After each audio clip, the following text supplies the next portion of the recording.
সম্মানিত সাংবাদিকবৃন্দ, জাতি বিবেক পারিস ইসলামী লাইফ ইন্স্যুরেন্স কোম্পানি কর্তৃক আয়োজিত আজকের মানববন্ধনে অংশগ্রহণকারী বারিস্টের সুবিধাভোগী গ্রাহক কর্মকর্তা কর্মচারীবৃন্দ, আসসালামু আলাইকুম ওয়া রাহমাতুল্লাহি ওয়া বারাকাতুহু। আপনারা সকলে অবগত আছেন, দক্ষিণ পূর্ব এশিয়ার সর্বশ্রেষ্ঠ ইসলামী জীবন বীমা পারিস ইসলামী লাইফ ইন্স্যুরেন্স কোম্পানি বাংলাদেশের একটি লিডিং কোম্পানি ছিল। সেই কোম্পানির টাকা লাইফ ফান্ড ছিল প্রায় 5,000 কোটি টাকা। এই কোম্পানিকে আজকে নজরুল খালেদ খানের দুর্নীতির কারণে 2021 সালের তৎকালীন তাদেরকে সংসদ ভেঙে দিয়ে, আমাদের বোর্ড ভেঙে দিয়ে তা অডিট করা হয়েছে।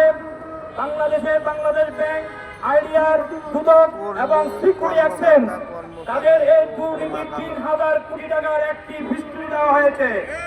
আজকে সারা বাংলাদেশে আমাদের প্রায় 5 লক্ষ গ্রাহক এবং 2,000 কর্মকর্তা কর্মচারী ছাঁটাই হয়েছে। আজকে রমজান মাসে আজকে আমাদের কর্মকর্তা কর্মচারীরা মানবতার জীবন যাপন করছে। গ্রাহকের টাকা আমরা যথাসময় পরিশোধ করতে পারছি না। সেই কারণে আজকে আমরা মানববন্ধন করেছি। আমরা এই সাংবাদিক আপনাদের মাধ্যমে আজকে বর্তমান সরকারের প্রধান উপদেষ্টাকে দৃষ্টি আকর্ষণ করতে চাই।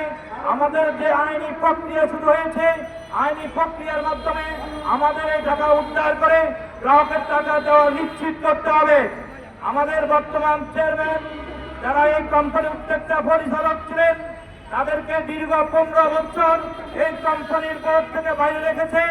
আজকে তারা নতুনভাবে 5 আগস্টের পরে তারা দায়িত্ব গ্রহণ করার পরে শুধু এখানে এসে দেখলো কোন ব্যাংক সব খালি হয়েছে। আজকে আমরা বলতে চাই, খুব শীঘ্রই এই জাতিকে এই ইন্ডাস্ট্রি, বীমা ইন্ডাস্ট্রি সরকারের একটি গুরুত্বপূর্ণ সেক্টর। এই সেক্টরকে আজকে লিডিং দিচ্ছে পারিস লাইফ ইন্স্যুরেন্স কোম্পানি। কিন্তু আজকে এই সেক্টরের দুর্নীতির কারণে আজকে এই সেক্টরটি আজকে ফতে বসে চলেছে। আমরা চাই আপনাদের মাধ্যমে এই দুর্নীতি টাকা উদ্ধার করে আমাদের গ্রাহকদেরকে আমরা যেন যথাসময় তাদের আমানত ফেরত দিতে পারি। এই উদাহরণ আহ্বান জানিয়ে আজকে যারা অংশগ্রহণ করেছেন, আজকে উপস্থিত সাংবাদিক ভাই বোনেরা, আপনাদের কাছে আমার দৃষ্টি আকর্ষণ, আপনারা এক কথা দিয়ে মেসেজটি কিভাবে বাংলাদেশ ব্যাংক 5 আগস্টের পরে বিভিন্ন ব্যাংকে সহযোগিতা করেছেন। আমরা আইডিআর মাধ্যমে বীমা উন্নয়ন কর্তৃপক্ষের মাধ্যমে আমাদের বীমা কোম্পানির সেই টাকা লুটপাট হয়েছে তা উদ্ধারের ব্যবস্থা করে এই দেশের অর্থনীতি টাকাকে সচ্ছল করার জন্য